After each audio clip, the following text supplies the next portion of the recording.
Hi there. Let's explore additional options for tickets setting, especially group deals.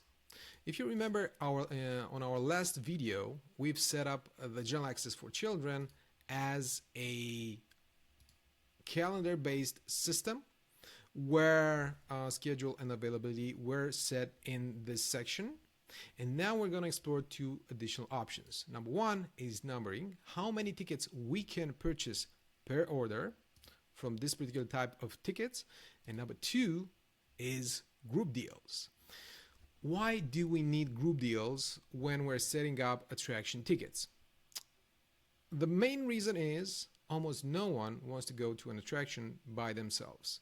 And groups such as families, schools, groups of friends are key drivers when it comes to sales. All right, so to set up a new deal, we can set the total amount of tickets. Let's say one ticket is priced at $50. Let's say that 5 tickets are priced at $200.